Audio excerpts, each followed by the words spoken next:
안녕하세요. 저는 평소 사연을 즐겨 듣고 있는 30대 애청자입니다.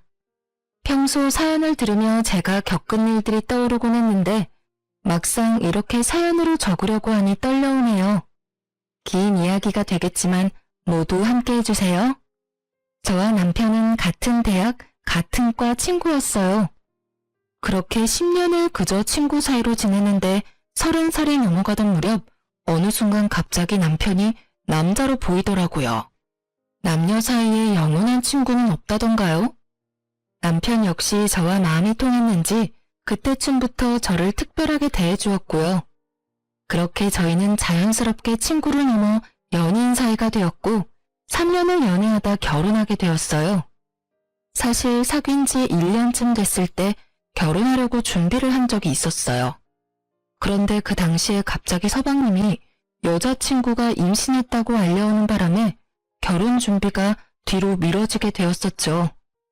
저희가 알아봤던 식장뿐 아니라 스튜디오, 드레스, 메이크업, 심지어 신혼여행지까지 고스란히 서방님과 동서에게 넘겨줘야만 했었어요. 결혼이 미뤄진 것도 모자라 신중히 골랐던 모든 것이 무용지물이 되었을 땐 섭섭한 마음이 들었지만 워낙 오래 봐온 서방님께 가는 것이라 비교적 기쁜 마음으로 다 넘겨줬던 것 같아요. 그렇게 서방님이 먼저 결혼을 하게 되었고 저흰 2년이 지나고 결혼식을 하게 되었죠. 저희 시댁의 장점 중 하나는 식구들끼리 사이가 좋은 것이었는데요. 막 선을 넘는다거나 지나친 간섭, 연락을 한다거나 하는 막무가내의 것이 아니었어요. 그저 딱 적당하게 선을 지키며 돈독하고 화기애애한 것이었죠. 시부모님들도 다 좋으셨고 서방님 역시 저를 잘 따르고 잘 대해주었죠. 딱 한 사람, 동서만 빼고요. 저와 동서는 결혼하기 전에도 그렇고 결혼하고 난 뒤에도 딱히 부딪힌다거나 얼굴 붉히는 일조차도 없었는데 왜인지 모르게 동서가 저를 싫어한다는 느낌이 계속 들더라고요. 그 느낌은 제가 결혼을 하고 난 뒤 더욱 강하게 느껴지더군요. 누구 때문에 제 결혼이 2년이나 미뤄졌는데 모든 사실을 다 알고 있는 동서가 저에게 고마워하기는커녕 적대적인 감정을 숨기지 않으니 저 역시 동서에 대한 마음이 곱지 않았어요. 그렇게 동서와 저 사이엔 묘한 기류가 맴돌았고 결국 그 감정이 폭발하는 날이 오고야 말았죠. 그날은 제삿날이었고 전 반차를 쓰고 시댁으로 향했어요. 큰 불만은 없었어요. 시댁은 제사가 많은 집안이었는데 제가 시집 오던 해에 어머님께서 다 없애시고 1년에 2번만 하자고 해주셔서 큰 부담이 없었거든요. 전 생각했던 것보다 일찍 시댁에 도착해 먼저 제사 음식을 준비했고 1시간쯤 지나니 동서가 아이를 데리고 오더군요. 아이도 아직 어리고 하니 동서에게 일을 시킬 생각 따윈 없었기에 전 간단한 인사만 나누고 주방에서 하던 일을 계속하고 있는데 동서가 아이를 안고선 쭈뼛쭈뼛 주방으로 오더라고요. 이리저리 날뛰고 싶어 안달이 난 아이를 안고선 말이죠. 어찌나 그 속이 훤히 보이던지 시집살이 무언지 제대로 알려줄까 하고 고민이 다 되더군요. 하지만 일하기 싫어 안달인 사람 붙잡고 일을 시켜봤자 뭐하나 하는 생각도 들고 그렇지 않아도 힘든데 괜한데 힘을 빼고 싶지 않아 그냥 아무 말도 하지 않았어요. 자신이 그렇게까지 하면 들어가서 쉬어라는 말이라도 할 줄 알았는지 동서는 이러지도 저러지도 못하고 서서 제 눈치를 살피더군요. 저는 끝까지 아무 말 하지 않고 제 앞에 놓인 산더미 같은 일에 집중하는 척을 했고 그런 저를 바라보던 동서는 이윽고 자기 아들 다리를 꼬집어 울려버렸어요. 제 눈으로 보고도 참 믿기지 않더군요.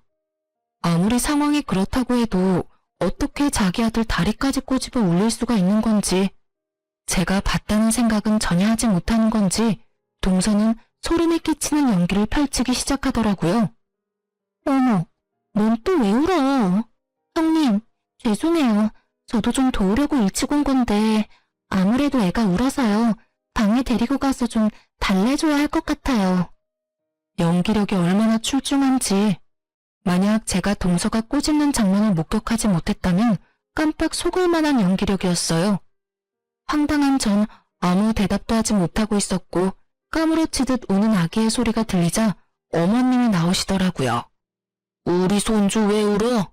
둘째야, 너 내가 우는데 여기서 뭐하니? 들어가서 애나 달래렴. 원래 애가 어릴 땐 일하고 싶어도 못하는 거야. 네? 그래도 형님 혼자 일하시는데 저 혼자 들어가기 좀 그래서요. 아유, 됐어. 뭘 그런 눈치를 보고 그래? 눈치 주는 사람도 없는데. 아, 그게요, 어머님. 그렇긴 하지만 아무래도 형님 혼자 하시니 제 마음이 좀 불편해서요.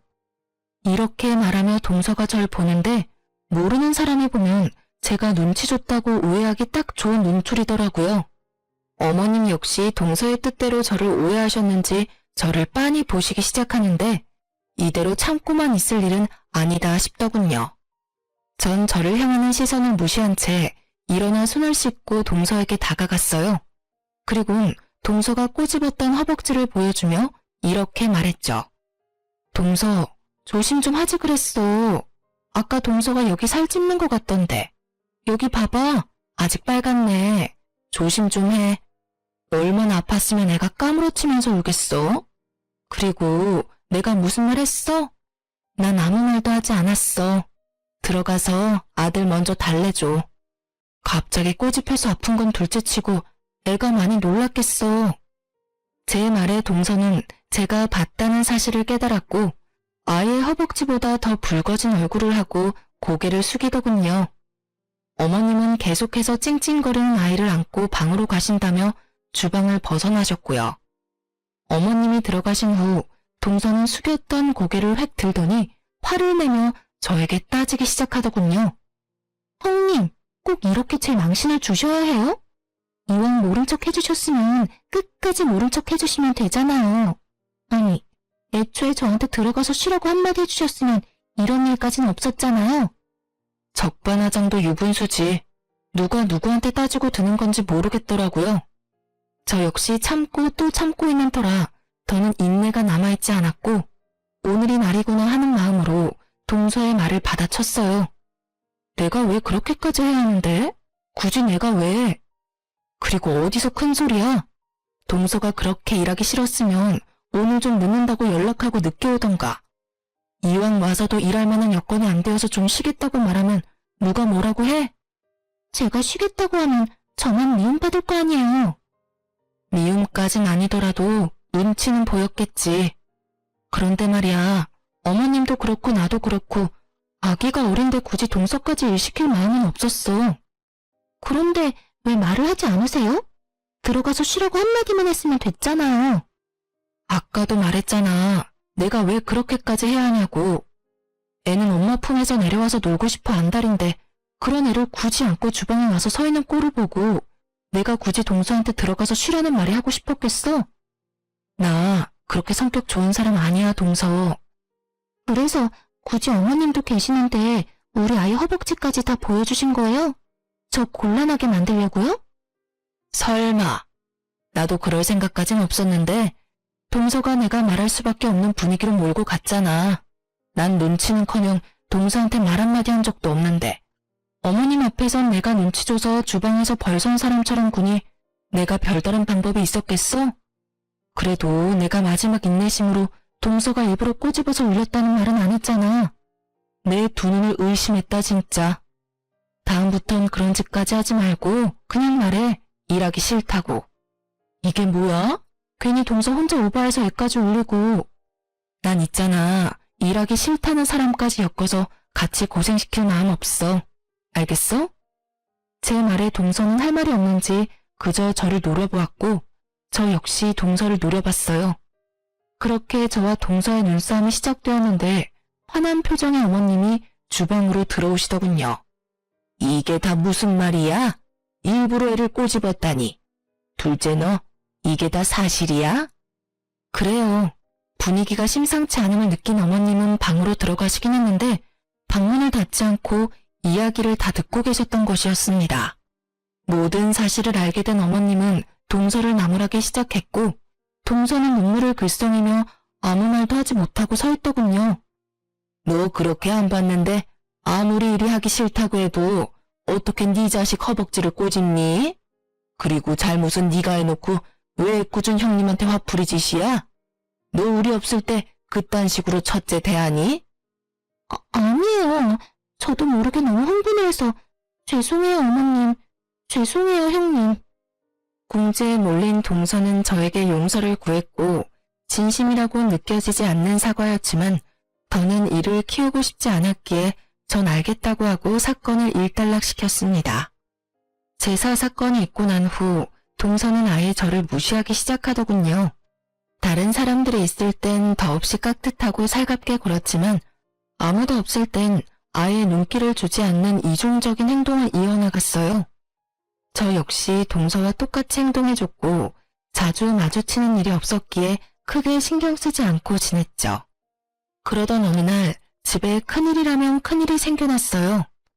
총각 때부터 남편의 어깨가 좋지 않았는데 점점 상태가 심각해지더니 결국 수술을 잡게 되었어요. 갑작스럽게 잡힌 수술 일정이라 제 회사에 연차를 내지 못했거든요. 생명과는 무관한 수술이긴 했지만 아무래도 신경이 쓰이더군요. 하지만 일정을 아무리 조정해도 출근은 해야 했고 전 일단 남편을 병원까지 데려다주고 출근을 하게 되었어요.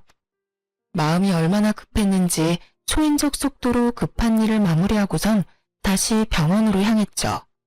가는 길에 병원에 전화를 걸었더니 남편이 이미 수술을 마치고 병실로 올라갔다고 하는데 마음이 얼마나 조급해지는지. 그렇게 전 병원에 도착해 남편의 병실로 들어섰고 거기엔 경악스러운 상황이 저를 기다리고 있더라고요. 아직 마취에 취해 있는 남편과 그런 남편의 손을 세상 애처롭게 잡고 있는 한 여자. 그 여자의 눈빛을 보는데 딱 알겠더라고요. 두 사람의 관계가 보통 관계는 아니라는 것을요.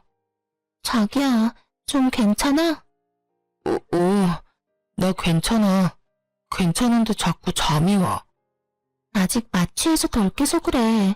조금씩 깨려고 노력해봐. 간호사쌤 말이 이제 조금씩 깨워야 한다고 했어. 아프진 않지? 아프진 않아. 자기 얼굴 봐서 그런지 하나도 안 아프고 꿈꾸는 기분이야. 자기는 이 와중에도 참. 어쨌든 고생했어. 그 조용한 병실에 두 사람의 다정한 대화 소리가 들려오는데 제가 더 꿈을 꾸고 있는 기분이더군요. 그것도 1초라도 빨리 깨고 싶은 악몽이요. 하지만 제 앞에 놓은 모든 상황은 현실이더군요. 제가 올 줄 꿈에도 몰랐던 남편이 부른 저 여자는 상간녀였고 전 우습게도 굳이 일을 빨리 끝내고 와서 이 모든 끔찍한 광경을 남편의 병실에서 목격하고야 만 것이었죠. 충격에 빠진 것도 잠시 전 그 다정한 모습을 휴대전화에 남기고선 조용히 병실을 벗어났어요. 그날 이후 전 남편이 태어난 날만 기다렸고 남편이 태어남과 동시에 흥신소를 통해 남편의 뒷조사를 시작했습니다. 얼마나 지났을까요?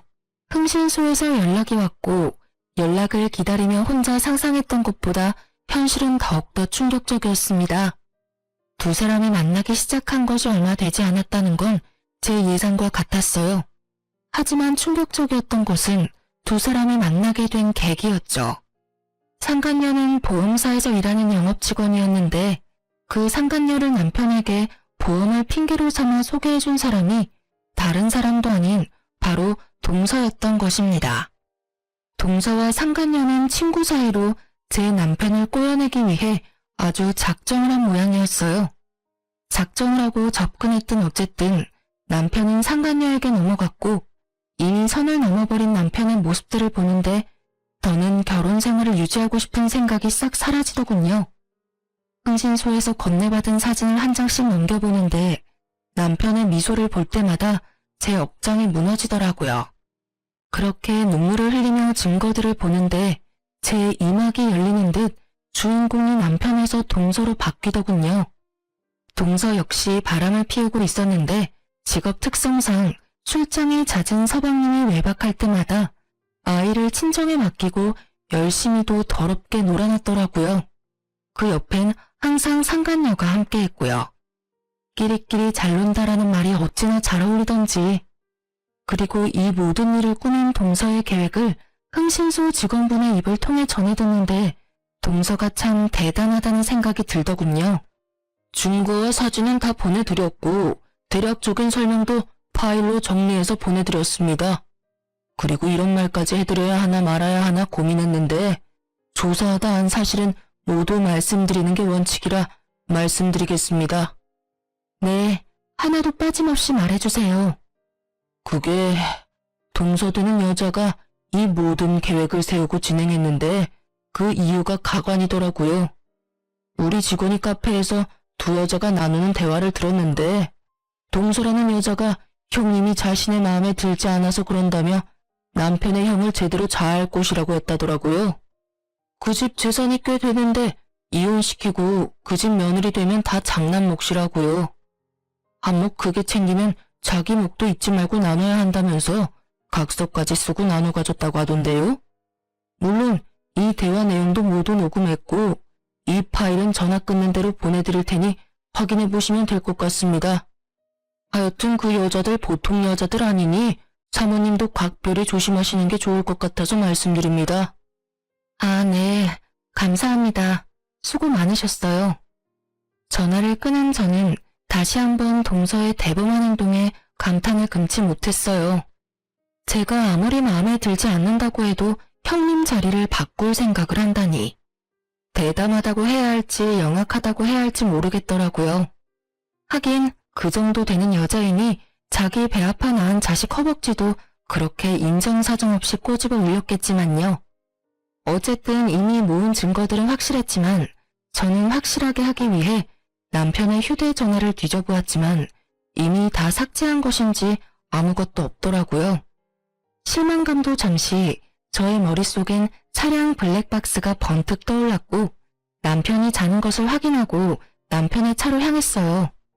남편은 블랙박스까진 생각하지 못한 것인지 그곳엔 외도 증거와 함께 남편이 어떤 생각을 가졌는지 적나라하게 녹음되어 있더군요.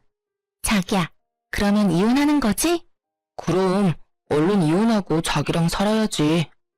그 얼른이 언제야? 빨리 이혼해. 나 더는 기다리기 힘들단 말이야. 나도 빨리 이혼하고 싶어. 당신 혼자 두고 집에 들어가는 내 기분은 오죽하겠어? 조금만 더 기다려줘. 일단 부모님께 먼저 말씀드려야 해. 알잖아. 우리 부모님 그 여자 엄청나게 좋아하시는 거. 당연히 아들인 내가 우선이겠지만 그래도 혹시 모르니까 좋게 좋게 마무리 짓는 게 우리한테 이득이야. 알겠지? 알겠어. 어쩔 수 없지. 그런데 자기 마음은 확실한 거지? 확실히 나 사랑하는 거 맞냐고. 혹시 사는 거는 그 여자랑 계속 살고 나랑은 바람만 피우면서 즐길 생각은 아니지? 그런 말이 어디 있어? 내가 자기를 얼마나 사랑하는지 몰라서 그런 말을 해? 아니, 말만 그렇게 하고 이혼은 자꾸 미루니까 그렇지. 아니야. 돌아가는 상황 조금만 지켜보다가 적절한 때에 이혼 이야기 꺼낼 테니까 조금만 기다려줘. 자기 이거 받아. 저번에 이거 예쁘다고 했었지? 이거 내가 갖고 싶어 하던 샤틴 가방이잖아. 이 비싼 걸. 고마워, 자기야. 이 정도 가지고 뭘. 자기가 좋아하니까 나도 뿌듯하다. 다음엔 더 좋은 걸로 사줄게. 자기 최고야. 사랑해. 나도 사랑해. 상간녀가 만나는 남자가 한둘이 아니라는 사실을 꿈에도 알지 못하는 남편은 상간녀에게 푹 빠져 있는 돈 없는 돈 다 퍼다 쓰며 상간녀의 배를 불려주고 있더군요. 남편과 알고 지낸 지 15년. 사진으로 볼 때보다 더 큰 배신감이 밀려오며 눈물이 멈추지 않더라고요. 몇 시간을 울었는지 어느새 어둑하던 차 밖은 밝아지고 있었고 전 여전히 흐르는 눈물을 닦으며 복수를 계획했어요. 아침이 되었고 전 여전히 아무것도 모르는 척을 하며 출근하는 척을 하고선 미리 만나기로 약속해두었던 서방님을 만났어요.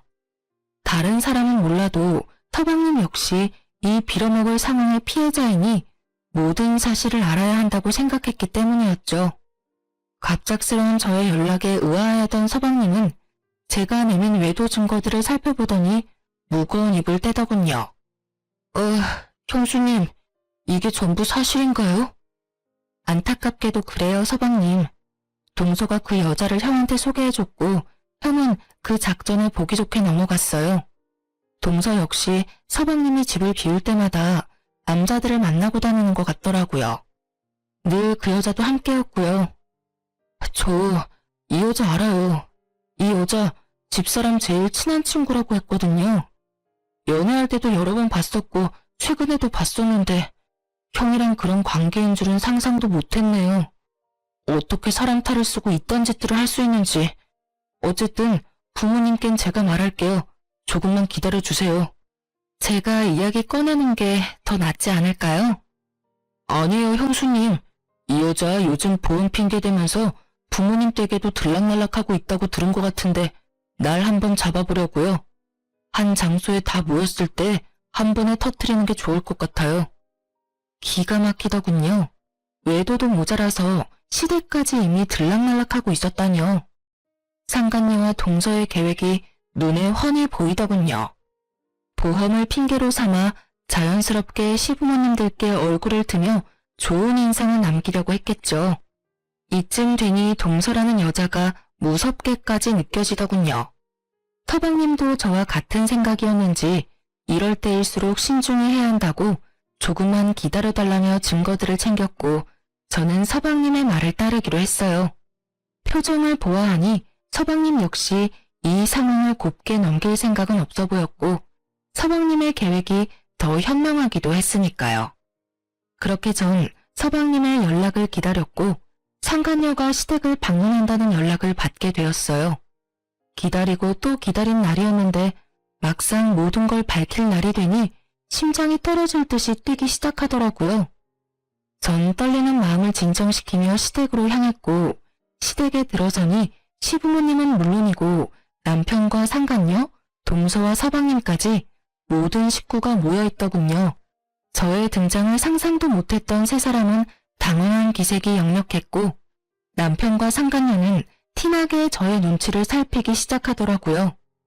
그 와중에 동서는 저에게 친근한 척을 하면서 다가오는데 당장이라도 친한 척 제 팔을 잡은 동서의 팔을 확 꺾어버리고 싶은 걸 얼마나 참았는지 모릅니다. 그렇게 제가 이성의 끈을 끊어먹을 위기에 처해 있을 때 서방님이 아버님께 준비한 증거들을 보여주며 상황을 설명하기 시작했어요. 아버지, 이거 좀 보세요. 이게 다 뭐야? 형이 저 여자랑 바람을 피우고 있더라고요. 두 사람이 만날 수 있도록 도움을 준 사람이 놀랍게도 제 집사람이었고요. 서방님의 말에 아버님은 믿을 수 없다는 표정으로 증거들을 살폈고 동서는 어느새 아버님 앞에 무릎을 꿇고 앉아 눈물을 흘리고 있더군요. 모든 상황을 그저 지켜보던 어머님은 보통 상황이 아니다 싶으셨는지 아이를 안고 방으로 들어가 버리셨고 아이가 자리에서 사라지자 아버님께서 남편에게 의중을 물으며 본격적인 대화가 시작되었어요. 이게 다 어떻게 된 것이야? 이 사진들이 전부 사실인 거야? 아버님은 사진을 흔들며 남편에게 물었고 남편은 차라리 잘 됐다는 투로 대답하더군요. 네, 보신 대로예요.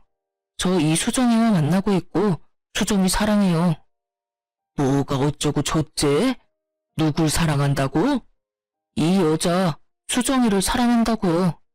그래서 드리는 말씀인데 집사람하고는 이혼하고 남은 여생은 수정이하고 살고 싶어요, 아버지. 제가 버젓이 자신의 옆에 앉아있는데도 다른 여자를 사랑하고 있으며 그 여자와 살고 싶다는 남편을 보며 그나마 있던 미운정마저도 뚝 떨어지는 기분이 들더군요. 아버님 역시 저와 생각이 같으신지 남편을 가만히 노려보다 저에게 시선을 옮기신 후 차분한 말투로 질문하셨죠. 아가, 네 생각은 어떠냐? 넌 어떻게 하고 싶어? 저 역시 같은 생각이에요. 저딴 인간하고는 1분 1초도 같이 살고 싶지 않아요, 아버님. 그래. 일단 알겠다.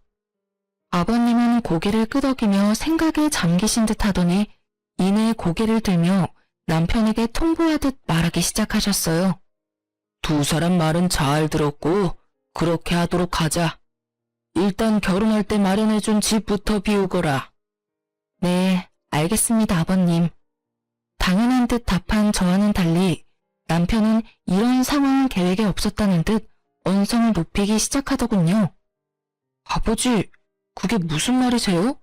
집은 갑자기 왜 비워요? 아버지, 그 집은 저한테 주신 집이잖아요. 그러면 이제 제 집인데 저까지 왜 그 집에서 나와야 하냐고요? 그걸 몰라서 묻는 게야? 그 집은 너희 두 사람이 결혼한다기에 준 집이었다. 엄연히 따져 말해보자면 네가 아니라 내 며느리한테 주는 뇌물과도 같은 거였어. 모자란 내 아들 잘 데리고 살아달라고 뇌물로 준 집인데 두 사람이 이혼한다고 하니 당연히 집은 다시 돌려받아야 하지 않겠어? 집은 비우는 대로 팔아서 며느리한테 위자료로 조금 줄 생각이니 그런 줄 알고 이번 주 내로 집부터 비우거라. 아버님은 최대한 차분하게 말씀하셨지만 그런 아버님과는 달리 남편은 더욱 언성이 높아지더라고요. 그럼 저는요? 그 집에서 나오고 나면 저는 어디에서 수정이랑 새 출발해요? 아, 새로 집 얻어주시려고요? 하긴 이 사람이랑 살았던 집에서 수정이랑 계속 사는 것도 좀 그렇긴 하겠다. 아버지, 그럼 집은 언제 얻어주실 건데요? 어쩜 저리도 머릿속이 텅텅 비일 수가 있는 것인지. 남편을 알고 지낸 세월이 15년인데 저렇게 생각 없는 놈이었다는 것을 처음 깨달은 저 자신이 참 한심스럽더군요. 저리 한심한 새끼인 줄도 모르고 이 인생의 절반을 함께 했으니 말이에요. 저도 저 자신이 이렇게나 한심스러운데 아버님은 오죽하실까 하는 생각이 들었고 제 예상대로 아버님 역시 깊은 회의감이 드는지 긴 한숨 후 단호하게 말씀하시더군요. 네 놈은 이 상황에서 할 말이 그것뿐인 거야? 다른 사람한텐 몰라도 네 집사람한테는 용서를 구했어야지. 네가 그러고도 사람이라고 할 수 있는 게야? 네가 그러고도 집 해달라는 말이 입 밖으로 나오냐 이 말이다. 아버지 그건 어차피 이미 다 안 상황이고 이제 와서 사과 따위 해봤자 뭐예요. 달라질 게 없는데요. 이걸 말이라고 내뱉고 있는 건지 정말 아버님만 아니었다면 그 자리에서 딱이라도 한 대 때리고 싶은 심정이더라고요. 그런 심정도 잠시 저보다 더 격분하신 아버님이 고작 딱이 한 대보다 더 큰 복수를 남편과 상간녀에게 해주시더군요. 그걸 말이라고 하는 게야? 그러면 어떻게 해요? 이미 제 마음이 그런 걸 어떻게 하냐고요? 그건 그렇고 집은 해주실 거죠? 저 수정이랑 같이 살 집 필요해요, 아버지. 아버지 장남이 길거리에서 사랑하는 여자랑 살 수는 없잖아요. 난 너 같은 놈한테 더는 지원해줄 생각 따위는 없다. 네 입에서 이혼이라는 말이 나오는 그 순간부터 난 아들 하나 없는 셈 치기로 했으니 아무것도 바라지 말거라. 아버지, 이러시는 법이 어디 있어요? 내 돈으로 내가 알아서 하겠다는데 법이 왜 나와? 더는 긴 말 하지 말거라. 난 그리 결정했고 한번 내린 결정은 절대 번복할 생각 따윈 없으니 혹여나 내가 죽으면 달라지겠지 하는 생각도 하지 말거라. 유언장에 다 적어놓고 죽을 거니 알겠느냐? 아버님의 말씀에 남편뿐 아니라 상간녀의 얼굴까지 사색이 되어버리더군요. 당연했죠. 남편이 가진 거라곤 재산 좀 있는 부모님이 다였는데 그마저도 다 끊긴 위기이니 남편과 상간녀가 그리고 있는 미래가 달라도 너무 달라지는 처지가 되어버렸던 겁니다. 거기에다가 블랙박스를 통해 알게 된 사실으론 그나마 가진 직장마저도 상간녀와 함께 새 출발할 때 아버님께 투자받아 사업을 시작할 요량으로 직장에 사표를 내버렸고 곧 회사에서 나와야 할 상황이니 더욱 앞이 깜깜했겠죠. 사색이 된 남편은 이내 상간녀를 바라보았고 어쩔 수 없다는 듯 이렇게 말하더군요. 자기야, 이왕 이렇게 된 거 나 그냥 이혼하고 열심히 살아볼 테니까 자기도 나 믿고 열심히 살아줘. 그러면 우리 두 사람 잘 살 수 있지 않을까? 남편의 해맑은 굳건한 다짐에 상간녀의 얼굴은 더욱 사색이 되어가더니 이윽고 소리를 지르며 남편을 뿌리쳤어요. 야, 너 미쳤어? 손이 발이 되게 빌어서 한 푼이라도 받아올 생각을 해야지. 뭐? 열심히 살아달라고? 그게 말이야 똥이야. 내가 미쳤어? 너 같은 거랑 같이 살게? 자기야, 그게 무슨 말이야. 나 사랑한다고 했잖아. 사랑 같은 소리 하네. 그건 네가 네 부모한테 받아올 재산이 있을 때나 한 사랑이고 지금 이 상황에선 안 하지, 사랑. 끼지도 않아? 돈도 한 푼 없고 직장도 없는데 능력까지 없는 너 같은 놈이랑 내가 왜 살아? 너 같으면 같이 살겠니? 난 너 같은 놈이랑 살 생각 전혀 없으니까 나한테 들러붙을 생각도 하지 마라. 알겠어? 한바탕 퍼부은 상간녀는 고래고래 소리를 지른 후 현관을 향해 걸어갔고 그런 상간녀를 동서가 붙잡더군요. 수정아, 진정 좀 해. 네가 지금 이렇게 가면 어떻게 해. 잠시만, 조금만 진정 좀 하자, 응? 애처롭게도 붙잡는 동서가 불쌍하지도 않은지 상간녀는 동서를 밀치며 정신줄을 놔버린 사람처럼 소리를 지르더라고요. 진정? 너 같으면 진정이 되겠어? 이게 다 너 때문이야. 왜 나한테 저딴 놈이나 꼬시라고 해서 이 거지 같은 상황에 날 엮게 하냐 이 말이야. 그게 무슨 말이야. 너 지금 너무 흥분해서 아무 말이나 막 하는가 본데 흥분 좀 가라앉히자 제발. 격분한 상간녀의 반응에 적잖게 당황한 동서는 말까지 더듬으며 끝까지 착한 척 연기를 펼쳤고 그런 동서가 답답했던 상간녀는 욕까지 곁들이며 설명해 주더군요. 끝까지 연기하기는 이 멍청한 년아. 상황 보면 모르겠어? 다 끝났어. 네가 나한테 저 멍청한 놈 꼬시라고 한 것부터 그래서 내가 의도적으로 저 멍청한 놈한테 접근해서 이혼시키려고 한 것까지 다 들켰다고. 그러니까 너도 착한 척 연기 그만하고 네 살 길부터 찾으란 이 말이야. 아니야, 아니라고. 난 그런 적 없어. 자신의 계획이 상간녀의 입을 통해 적나라하게 밝혀지자 동서는 크게 당황했고 당황한 동서는 상간녀를 있는 힘껏 밀쳐버리더라고요. 동서에게 밀쳐진 상간녀 역시 기분이 몹시 상해버렸는지 동서를 더 세게 밀쳐버렸고 그렇게 두 사람의 몸싸움은 시작되었어요. 시장판 싸움보다 더욱 거친 두 사람의 개싸움이 계속되는 사이 서방님은 모든 상황을 정리하고 싶은지 따로 정리해두었던 동서의 외도 증거들을 보여주며 차분히 자기 뜻을 알리기 시작했죠. 아버지, 이거 형뿐만 아니라 저 사람도 외도를 저지르고 있더라고요. 그래서 저도 이혼을 하려고요. 한꺼번에 이런 충격 드리게 돼서 죄송하지만 더는 저런 여자와 살 수가 없어요. 그러니 아버지께서 이해 좀 해주세요. 이해는 무슨, 당연히 이혼해야지. 네 형 바람나게 만든 여자를 내가 왜 며느리로 두겠어? 거기에다 바람이라니. 내 눈치 보지 말고 하고 싶은 대로 이혼해. 본격적인 본인의 이혼 이야기가 나오자 동서는 상간녀와의 몸싸움이 멈추고 서방님에게로가 빌기 시작했고 서방님은 그런 동서가 꼴도 보기 싫다는 듯 눈도 마주치지 않더군요. 여보, 이혼이라니 그게 무슨 말이야. 이거 다 오해야. 거짓말이라고. 그리고 그 사진들도 다 조작된 사진들이야. 이건 다 모함이라고. 그러니까 내 말 좀 들어봐. 당신 이야기는 다 필요 없고 이제부터 난 당신한테 두 가지 선택지를 줄 거야. 두 가지? 그래, 두 가지. 첫 번째는 당신이 깔끔하게 이혼을 해주는 거야. 깔끔하게 이혼한 당신은 몸만 나가게 될 거고, 물론 아이는 내가 키울 거야. 그리고 두 번째는 지금 당신이 생각하는 그거야. 이혼하지 않고 온갖 변명을 대며 질질 끄는 거. 만약 당신이 그렇게 더럽게 나온다면 난 집을 팔아서라도 최고의 변호사를 선임해서 당신 주머니에 든 10원짜리 하나까지 탈탈 털어서 법정 최대 위자료로 받아낼 거야.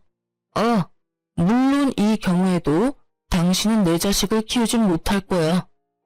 서방님은 단호했고 동서는 머리가 잘 굴러가더군요. 그 짧은 순간에도 어떤 선택이 자신에게 더욱더 이득인지 판단을 내린 동서는 알겠다는 대답과 함께 시댁을 나가버렸고 이 모든 상황을 지켜보던 남편은 상간녀에게 빌기 시작하더군요. 자기야 제발. 나 자기 없으면 안 되는 거 잘 알잖아. 그러지 말고 다시 한 번만 잘 생각해봐. 응?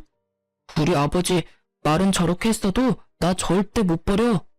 아버지 마음만 돌리면 우리 둘이 잘 먹고 잘 사는 일만 남은 거라고. 아직도 정신 못 차렸어? 다 끝났어. 끝났다고. 다신 나한테 연락하지 마. 알겠어? 상간녀는 매몰차게 남편을 뿌리치더니 동서와 마찬가지로 시댁을 나가버렸고 이제 남은 사람은 저뿐이었죠. 아무리 남은 사람이 저뿐이라고 하더라도 자신이 보여준 짓거리가 있는데 설마 저에게까지 매달릴까 싶었는데 남편 놈은 그 대단한 짓을 하고야 말더군요. 여보, 나 버릴 거 아니지? 우리 친구로 10년, 연인으로 3년이야. 부부로 산 세월까지 다 하면 15년이 넘는다고. 그간의 세월이 있는데 고작 이런 일로 나 버릴 건 아니지. 이 와중에도 그 흔한 미안하다는 사과 한마디 하지 않는 놈을 보는데 제 심정이 어땠는지 여러분은 짐작이나 가시나요? 말로 표현 못할 5만 가지 감정이 제 머릿속을 오가더라고요. 그중 가장 큰 감정은 배신감과 비참함이었어요.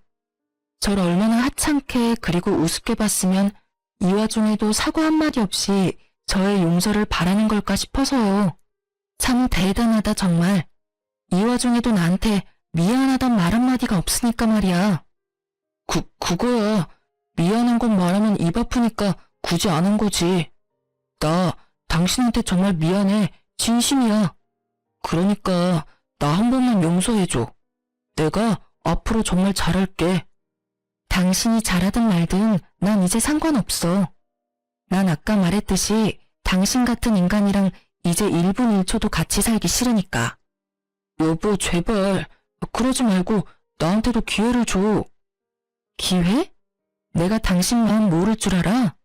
나한테 어떻게든 달라붙어서 아버님 마음 돌리려고 그러는 거잖아. 내가 정말 좋아서 아니라 당신이 아쉬워서 이러는 거 모르는 줄 아냐고. 내가 정말 바본 줄 알아? 이 상황에서 어떻게 나한테 기회를 달라고 부탁할 수가 있어? 당신 정말 뻔뻔하다. 난 당신이 이렇게까지 파렴치한 사람인 줄 정말 몰랐어. 정말 실수였어. 실수였다고. 우리가 함께한 세월이 15년인데 이까지 바람 한 번쯤은 덮고 넘어가 줄 수 있잖아. 당신은 왜 그렇게 사람을 모질어? 제가 자기 사과를 받아주지 않자 도리어 화를 내는데 정말 어이가 없더라고요. 그러면서 제가 왜 이 인간 같지도 않은 인간이랑 그곳에서 입씨름을 하고 있는지도 모르겠고요. 그래서 전 준비했던 마지막을 해주었어요. 나 원래 이렇게 모질었어. 몰랐어? 그리고 또 모질게 말해보자면 아쉽게도 당신한텐 선택지는 물론이고 기회도 없어. 난 당신이랑 좋게 이혼할 생각도 없고 쉽게 이혼할 생각도 없어. 그러니까 각오 단단히 하는 게 좋을 거야.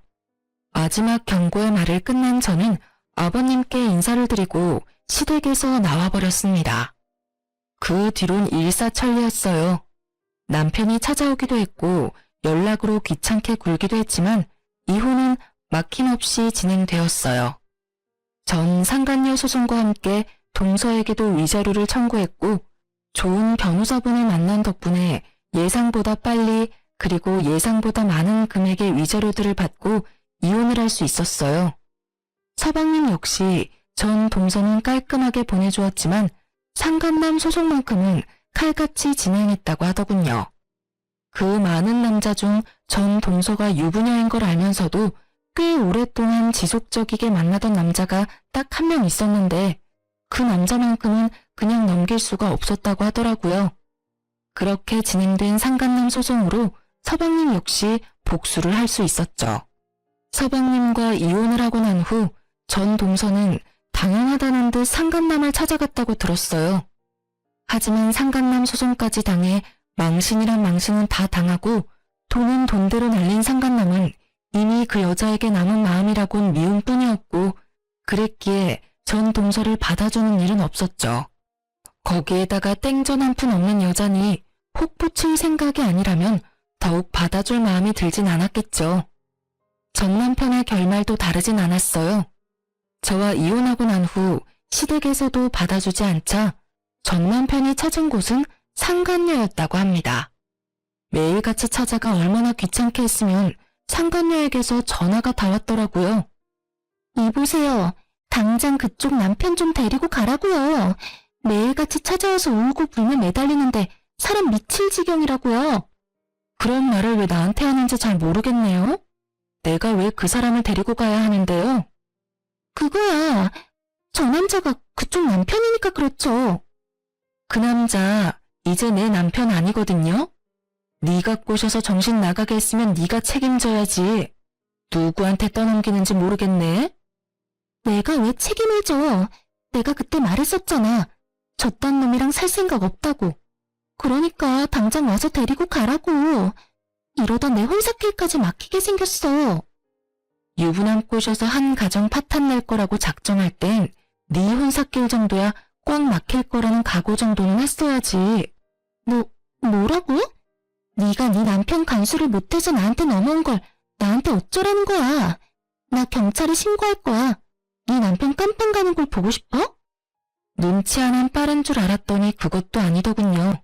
다른 것도 아니고 전 남편을 가지고 저한테 이런 말을 한다니. 어이가 없어 코웃음이 다 나더라고요. 깜빵을 보내고 싶은 사람한테 깜빵을 보낼 거라고 겁을 주다니. 이 얼마나 웃기는 상황인가요? 전 터져나오는 웃음을 참지 못하고 웃어버렸어요. 신고? 하려면 해. 나 이혼했다는 말 못 들었니? 그 인간이 깜빵을 가든 지옥을 가든 그게 어디든 그 인간이 불행할 수만 있다면 난 환영이야. 이거 왜 이래? 뭐라고? 나 정말 신고할 거야? 신고하든 말든 맘대로 하라니까. 그리고 샤넬백 사줄 땐 사랑한다더니 쥐뿔도 없는 놈 되니까 귀찮니?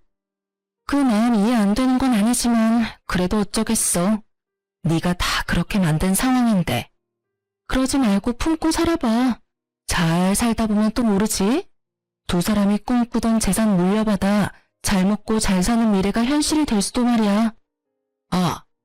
아버님이 유언장에도 친히 그놈한테는 한 푼도 안 준다고 적으신다고 했지? 어쩌니?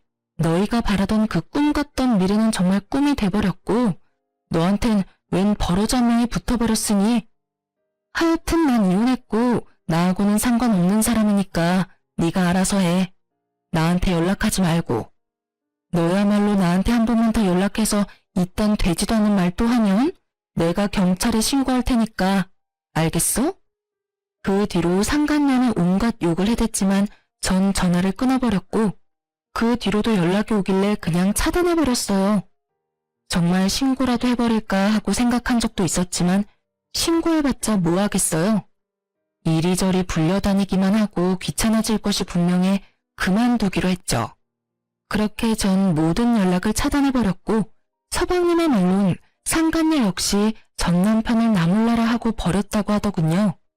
전 남편이 그 버림을 받기 전까지 하루가 멀다고 상간녀의 집과 회사까지 찾아가 애원을 넘어 난동까지 피우는 바람에 상간녀가 말한 대로 혼사길은 물론 회사까지 잘렸다고 하고요. 얼마나 통쾌했는지 모릅니다. 사실 위자료를 받은 것만으론 상간녀에 대한 제 분노가 다 사라진 건 아니었는데 제 가정이 박살난 것처럼 상간녀의 일상도 망가졌다고 하니 그것 참 통쾌하더군요.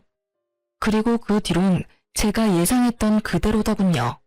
전 남편은 또다시 시댁으로 찾아가 손이 발이 되게 빌며 시댁에서 지낼 수만 있게 해달라며 빌었지만 아버님과 어머님은 받아주지 않았고 오갈 데가 아예 없었던 전 남편은 결국 퇴직금으로 작은 원룸을 얻어 살고 있다고 하더군요.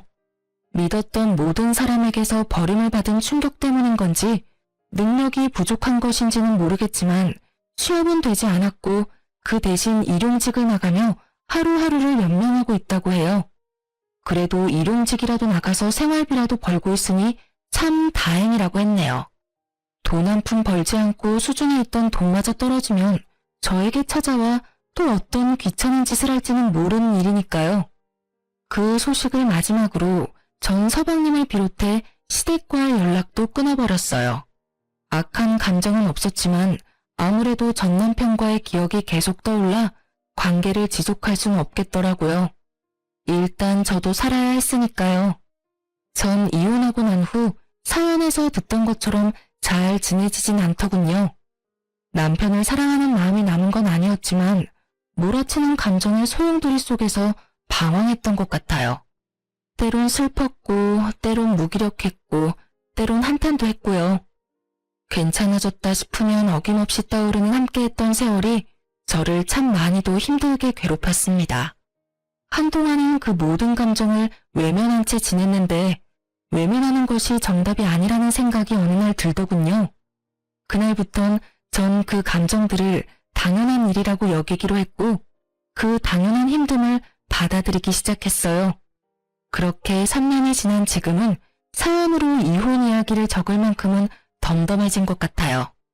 아주 가끔은 좋았던 기억도 또 가끔은 나빴던 기억도 떠오르긴 하지만 그마저도 그랬었지 하고 씁쓸한 웃음 정도는 지으며 넘길 수 있는 정도가 되었어요. 요즘 전 작은 카페를 차려 운영하고 있어요. 회사는 이혼 후 마음이 많이 힘들었던 시기에 동료들에게 민폐만 끼치는 것 같아 그만두게 되었고 한동안은 휴식기를 가지다 찾은 취미가 커피였어요. 평소 제빵을 좋아하기도 했던 터라 쉬는 동안 기분 환기도 시킬 겸 배워뒀던 것이 직업이 되었네요. 처음엔 적자였던 가게가 이젠 꽤 좋아졌어요. 나름 단골도 많이 생겼고 수입도 많아진 것이 꽤 괜찮은 가게가 되었죠. 그렇다고 해서 너무 바쁜 것은 아니라서 저만의 시간을 보내기에도 딱 안성맞춤이에요. 전 이런 제 삶에 아주 만족하며 지내고 있고 앞으로도 제 삶과 저의 안정을 위해 더 노력하고 더 열심히 살아갈 예정이에요. 이로써 제 이야기는 끝이 났어요. 어떠셨나요? 욕들 많이 하셨나요? 전 사연을 들을 때마다 혼자 그렇게 욕을 하거든요. 어쨌든 저의 긴 이야기 잘 들어주셔서 너무 감사하고 또 감사합니다. 오늘도 좋은 하루 되세요.